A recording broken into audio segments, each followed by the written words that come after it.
எபிசோடோட ஸ்டார்டிங்ல அந்த மிஸ்டீரியஸான பொண்ணு ஒரு வீட்டை விரிக்க பாத்துட்டு இருக்கா. வீட்டுல ஒரு பெல் மாதிரி ஒன்று தொங்க போட்டிருப்பாங்க. அதை குறுகுறுன்னு பாத்துட்டு இருக்க. அப்ப அவளுக்கு பின்னாடி இருந்து ஏதோ ஒரு வாய்ஸ் கேட்கும். போன சீசன்ல தானே அது தொங்க விட்டுருக்காங்க அப்படின்ற மாதிரி ஒரு வாய்ஸ் கேட்க இவளும் பின்னாடி திரும்பி பாக்குறா. பார்த்தா நம்ம பிரின்சஸ் கூட ஒரு பையன் சுத்திட்டு இருப்பாங்க. அவன் இவளை பாக்கிறதுக்காக வந்திருக்கான். அப்ப இந்த பொண்ணு வந்து என்னோட பேர் வந்து மிச்சிரு அப்படின்னு சொல்ல இந்த பொண்ணுக்கு வந்து இவரோட நேம் வந்து ஞாபகம் வந்துருச்சு போல. அப்படியே அந்த சீனை கட் பண்ணி ஒரு ஃபியூனரல் நடக்கக்கூடிய பேச தான் காமிக்கிறாங்க. ஜாயிண்ட் ஃபியூனரல் கனெக்ட் பண்ணிருக்காங்க. பிகாஸ் ஒரே நாள்ல வெவ்வேறு குடும்பத்துல உள்ள குழந்தைகள் ஒரு இன்சிடென்ட்ல இறந்து போயிருக்காங்க. அதனாலதான் ஜாயிண்ட் ஃபியூனரல் அந்த குடும்பமா சேர்ந்து கனெக்ட் பண்ணிருக்கேன். 4 குழந்தைகளோட போட்டோஸ்க்கு முன்னாடி இருந்து அந்த குடும்பத்துல உள்ள எல்லாரும் கதறி அழுதுட்டு இருப்பாங்க. இந்த சமயத்துல அந்த ஃபியூனரலுக்கு வரக்கூடியவங்க வெல்கம் பண்றதுக்காக நம்ம ஹெல்த் அசிஸ்டன்ட் எல்லாருமே அந்த இடத்துல இருப்பாங்க. அந்த சின்ன பையன் மிச்சிரு அப்படிங்கிற அந்த பொண்ணுக்கு அவரோட நேம் வந்து ஞாபகம் வந்துருச்சு அப்படின்னு சொல்லும்போது அப்ப அவளுக்கு எல்லாமே ஞாபகம் வந்துருச்சு அப்படின்னு சொல்லி கேட்க இல்ல எனக்கு அந்த மாதிரி தோணல, எல்லாம் அவளுக்கு ஃபுல்லா ஞாபகம் வந்துடும் அப்படின்ற மாதிரி சொல்லிட்டு இருக்கும்போது அந்த இடத்துக்கு வந்து நம்ம பிரின்சஸ் வந்து டூ டைம் இங்க என்னடா பண்ணிட்டு இருக்க அப்படின்ற மாதிரி கேட்பாங்க. அவனுக்கு என்ன தெரியல, இங்க உனக்காக இருக்கும்போது எதுக்காக அந்த பொண்ணு கூட சுத்திட்டு இருக்க அப்படின்னு சொல்லிட்டு கேட்கும்போது இல்ல பிரின்சஸ் நீங்க வந்து தப்பா நினைச்சிட்டு இருக்கீங்கன்னு நினைக்கிறேன், இந்த பொண்ணு மெமரி லாஸ் ஆகி சுத்திட்டு இருக்குது, நீங்க வேற இந்த மாதிரி சொல்லாதீங்க பிரின்சஸ் அப்படின்ற மாதிரி சொல்லிட்டு போனா அந்த இடத்துக்கு ஒரு ஃபேமிலி வராங்க. நம்ம அசிஸ்டன்ட்ல ஒருத்தர் அவங்களை கூப்பிட்டு இந்த ரெஜிஸ்டர்ல மட்டும் கையெழுத்து போட்டு போங்க அப்படின்னு சொல்லுவோம். இந்த குடும்பத்தோட தலைவர் வந்து ரெஜிஸ்டர்ல கையெழுத்து போட்டு இருக்கும்போது உள்ள ஒரு அம்மா வெளியே கத்திக்கிட்டே வராங்க.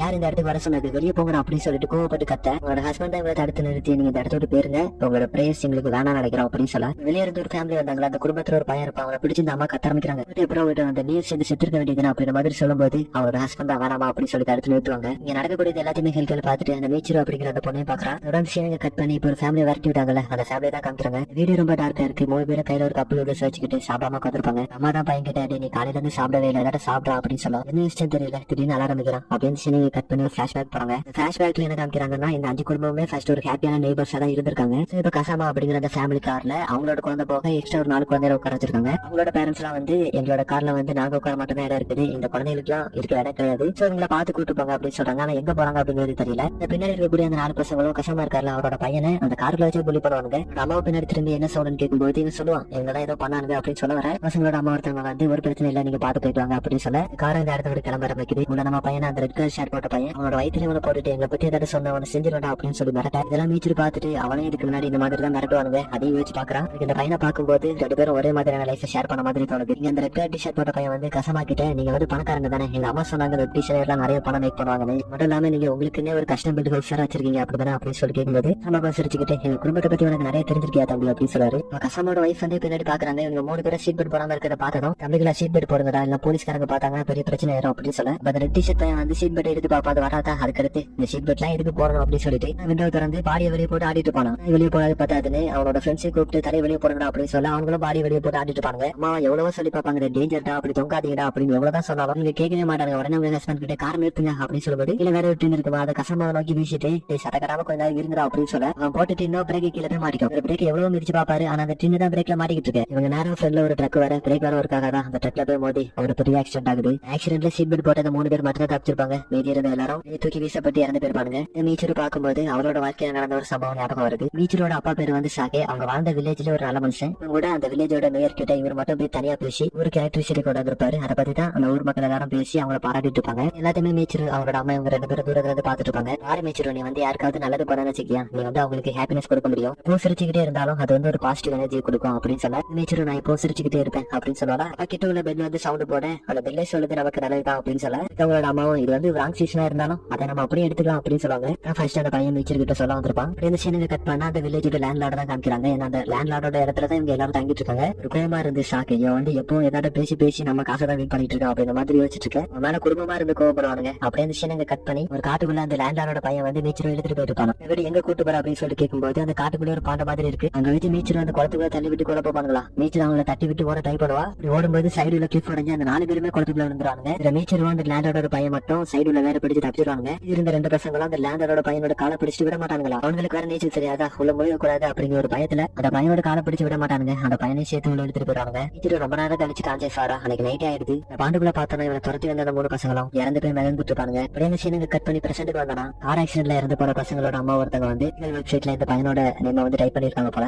இப்ப மீச்சர் ஹெல்ப் கிட்ட கேட்டுட்டு இருப்பா. அவங்க மட்டும் கான்டாக்ட் மேக் பண்ணாங்கன்னா இந்த பையனை வந்து ஹெல்ப் கூட்டி போயிருவியா, இந்த பையன் வந்து ஒரு தப்புமே பண்ணல இது வரைக்கும் அப்படின்னு சொல்லி கேட்கும்போது என்னோட வேலை அதை நான் பண்ணிதாகணும் அப்படின்னு ஹெல்ப் சொல்ல ஹெல்பரோட வேலை வந்து கஷ்டப்படுறவங்களோட எண்ணிக்கை அதிகப்படுத்துறதா அப்படின்னு சொல்லி கேட்பாளா. இதன் ஆன்சர் உன்னோட மெமரி நீ ஃபுல்லா ரெகெயின் பண்ண பிறகு உனக்கே தெரிய வரும், இது வரைக்கும் வெயிட் பண்ணு அப்படின்னு சொல்லும்போது மீச்சர் வந்து என்னதான் இருந்தாலும் இந்த ஆன்சர் மட்டும் மாற போறதில்ல அப்படின்னு சொல்லுவா. அப்படியே சீனையும் கட் பண்ணி மறுபடியும் மீச்சரோட பிளாஷ்பேக் தான் காமிக்கிறாங்க. இதுல அந்த சம்பவம் நடந்த பிறகு மீச்சரோட குடும்பத்தை எல்லாரும் வெளியே எடுத்து போட்டு கேள்வி கேட்க ஆரம்பிக்கிறாங்க. இதுல அந்த லேண்டோட பொண்டாட்டி வந்து மீச்சர் இவதான் எல்லாம் பண்ணிருக்கணும், என்னோட பையன் ரொம்ப நல்ல பையன், அவனை கூட்டு போய் இந்த மாதிரி கொலை பண்ணிட்டியா அப்படின்னு சொல்லிட்டு கேட்கும்போது சரி வந்து எவ்வளவு சொல்லி பாப்பா, அது நான் கிடையாது, உங்களோட பையன் தான் கூட்டு போய் கொலை பண்ண ட்ரை பண்ணா, நான் பண்ணல அப்படின்னு எவ்வளவு சொல்லி பாப்பா. அப்பாவும் சொல்லி பாப்பாரு, இது வந்து ஒரு பெரிய மிஸ் அண்டர்ஸ்டாண்டிங், நம்ம பேசினாதான் நமக்கு தெரிய வரும் அப்படின்னு சொல்ல வில்லேஜோட மக்கள் வந்து இவரை இத்தனை நாள் எந்த அளவுக்கு மதிச்சு நடத்திட்டு இருந்தாங்களோ சமயத்துல இவர் மேல இருந்த கோவத்தெல்லாம் இப்ப காமிக்க ஆரம்பிக்கிறாங்க. எல்லாம் உனக்கே நீ தெரிஞ்ச மாதிரி பண்ணாத, எங்களுக்கு தெரியும் உன்னோட பொண்ணுதான் இதை பண்ணிருக்கணும் அப்படின்னு சொல்ல ஒருத்தர் இவங்க சொல்றது காது கொடுத்து கூட கேட்கவே மாட்டாங்க. இதோ நீ மீச்சிரு, நீ தான் எங்களோட பசங்க எல்லாம் கொலை பண்ணிட்ட அப்படின்னு சொல்லிட்டு மீச்சிரு மேல பழி போடும்போது நான் பண்ணல, திடீர்னு கிரவுண்ட் உடஞ்சு எல்லாரும் பாண்டுக்குள்ள விழுந்துட்டோம், நான் காரணம் இல்ல அப்படின்னு எவ்வளவு எக்ஸ்பிளைன் பண்ணாலும் அங்க இருக்கக்கூடியவங்க கேட்கற மாதிரி தெரியல.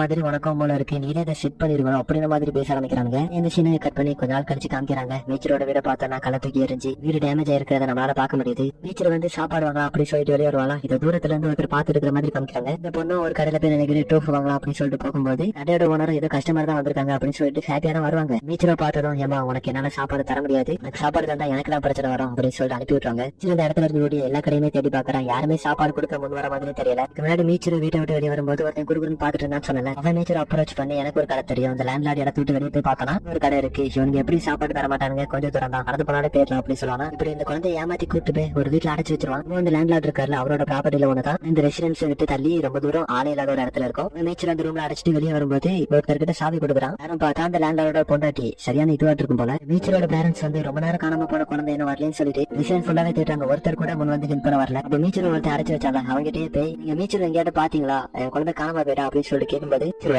அதிகாரு அவன் எங்க போனா எனக்கு நான் அப்படின்னு சொல்லிட்டு போவானா. அவங்க அம்மா வந்து உடஞ்சே உட்காந்துருவாங்க, நாங்க என்னடா தப்பு பண்ணோம் அப்படின்ற மாதிரி. மீச்சர் அந்த ரூம்ல மாட்டி எத்தனை நாள் ஆச்சுன்னு கூட தெரியல. அந்த குழந்தையில எழுந்திரிச்சு கூட நிக்க முடியல. கிட்ட ஒரு பெல் மாத்திரி இருக்குமா, அதை தூக்கி மேல விண்டோல மாட்டலாம் அப்படின்னு சொல்லிட்டு ட்ரை பண்ணுவா. அவரோட அம்மாக்கு வந்து மீச்சரை தேடி தேடி நோய் வந்து படுத்திருப்பாங்க. அப்ப கூட கேட்கறது ஒரே ஒரு வார்த்தை தான், என்னோட குழந்தை எப்படியாட்ட காப்பாத்துறீங்க கடவுளே அப்படிங்கிற ஒரு வேலை மட்டும் தான் சொல்லுவாங்க. அவங்களோட ஹஸ்பண்ட் தான் நம்மளோட குழந்தை இங்கதான் எங்கேயாவது உயிரோட இருக்கணும் அப்படின்னு சொல்லி நம்பிக்கை கொடுக்க இங்க மீச்சர் வந்து அந்த பெல் அந்த விண்டோல மாறலாம் அப்படின்னு சொல்லிட்டு ட்ரை பண்ணுவா. அந்த முயற்சியில் அவரால் சரியா நிக்க முடியாம கீழே விடுற மாதிரி தெரியுது. அப்புறம் இந்த சின்னங்க கட் பண்ணி மீச்சரோட வீட்டை தான் காமிக்கிறாங்க. அங்க அவரோட அப்பா வந்து எங்கே கிளம்பிட்டு இருக்காங்க. அவங்களோட வைஃப் வந்து இப்ப எங்க போறீங்க அப்படின்னு சொல்லிட்டு கேட்க இங்க இருக்கிறவங்க யார்ட்ட கேட்டு பாக்குறேன், அவங்களுக்கு ஏதாவது தெரிய வாய்ப்பு இருக்கு அப்படின்னு சொல்லிட்டு வெளியே போவாரா. போலீஸ் எல்லாமே ட்ரை பண்ணி பாத்துட்டாங்க, 10 நாள் ஆயிடுச்சு குழந்தைய கண்டுபிடிக்கவே முடியல. கேட்டு பாத்துலாம் அப்படின்னு வெளியே போனா மீச்சருக்கு பிடிச்ச அந்த பெல் வந்து கீழே வந்து உடையுமா. இவங்க ரெண்டு பேரும் ஒரு மாதிரி பாத்துட்டு இருக்கும்போது தூரத்துல இருந்து இதே பெல் அடிக்கிற மாதிரி சவுண்ட் கேக்குது. அவங்க வைஃப் வந்து எனக்கு அந்த சவுண்ட் கேக்குது அப்படின்னு சொல்ல இது உடஞ்சிருச்சு, இது உன்னோட கற்பனையாட்டு இருக்கும் அப்படின்னு அவர் சொல்லுவாரா.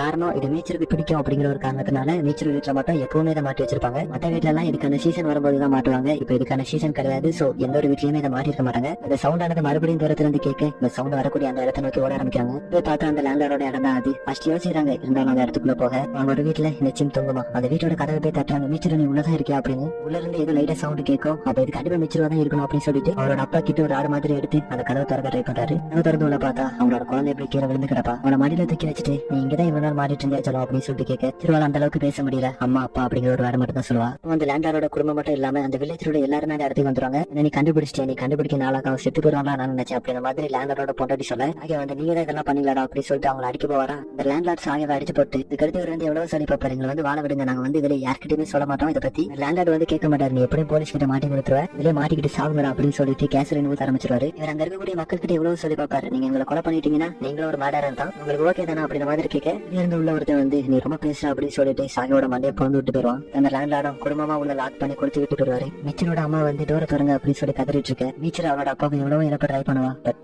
அவர் ஆல்ரெடி இறந்து போயிட்டாரு. அவரோட அம்மாவும் இதுக்கப்புறமா எதுவும் பண்ண முடியாது அப்படிங்கிறது தெரிஞ்ச பிறகு மீச்சரை கட்டி பிடிச்சு நம்ம குடும்பமா சேர்ந்து ஹெவனுக்கு போகலாம் அப்படின்னு சொல்ல அதுக்கப்புறம் என்ன நடந்திருக்கும் அப்படிங்கிறது அவங்களுக்கு தெரியும். அப்ப இந்த சீனை கட் பண்ணி மறுபடியும் பிரசன்ட் பண்ணா சரி இன்னுமே அவரோட ஆன்சர்ல ஸ்ட்ராங்கா தான் இருக்கிறா. இந்த குடும்பம் எந்த ஒரு தப்புமே பண்ணல. சோ அந்த பையனோட சோல் வந்து ஹெல்லுக்கு போறதை என்னால ஒத்துக்க முடியாது அப்படின்னு சொல்ல அவங்க ரெண்டு பேரும் அந்த சீனர் நடக்கக்கூடிய அந்த ஒரு இடத்த போய் பாக்குறாங்க. இவர் குழந்தையோட அம்மா வந்து கசமோட பையன் இறந்து போனோம் அப்படின்னு சொல்லி கிட்ட ஸ்டார்டர் வாங்கிருப்பாங்களே அவங்களதான் காமிக்கிறாங்க. அந்த ஸ்டார்டர் எடுத்து அந்த கையில உருவலாம் அப்படின்னு சொல்லிட்டு போகும்போது மீச்சர் ஹெல்கர் கிட்ட நீ என்ன சொல்ற, இங்க என்ன நடக்குது அப்படிங்கிறது எதுவும் எனக்கு புரியல, அந்த பையன் சாகக்கூடாது அப்படிங்கிறது மட்டும் எனக்கு கரெக்டா தெரியும், நிறுத்தி ஹெல்கர் அப்படின்னு சொல்லிட்டு போகும்போது அம்மாக்கே மனசு ஒத்துக்கல. அந்த ஸ்டார்டர்ல தூக்கி தூர போட்டுருவாங்க. மீச்சர் கிட்ட இதுதான் இவங்களோட ஆன்சர் அப்படின்னு சொல்லிட்டு மீச்சர் மறுபடியும் பாஸ்ட் கூட்டு போறா. மீச்சர் அவங்களோட அம்மா வந்து அவங்களோட குழந்தை இறந்து போயிடக்கூடாது அப்படிங்கிறதுக்காக கடைசி வரைக்கும் ப்ரொடெக்ட் பண்ற விதமா அவளை இறுக்கி கட்டி பிடிச்சிட்டு இருப்பாங்க. இடத்துல மீச்சரோட கோபம் அப்படிங்கிறது அந்த இடத்துல உள்ள எல்லாருமே சூறையாடுது. வில்லேஜ் நெருப்புல பொசுங்கி போக இதுக்கு காரணம் யாரும் தெரியுமா, நீதான் அப்படின்னு சொல்லிட்டு ஹெல்கர் மீச்சரை காமிப்பா. உன்னோட மனசுல இருந்த கோபம் வெறி எல்லாமே தான் அவங்களை கொலை பண்ணிச்சு. இங்க இருக்கக்கூடிய எல்லாருமே கொலை பண்ணி ஒரு மிகப்பெரிய பாவத்தை பண்ணிருக்கேன். பரிகாரத்தை நீ ஹெல்கேல இதுதான் தீக்கணும் அப்படின்னு சொல்ல ஹெல்கேல நான் மாறணுமா அப்படின்னு சொல்லிட்டு யோசிக்கும் போது ஹெல்கேல ஆன்சர் உன்னோட கையில தான் இருக்குது அப்படின்னு சொல்றதோட இந்த எபிசோட் வந்து இருக்கு.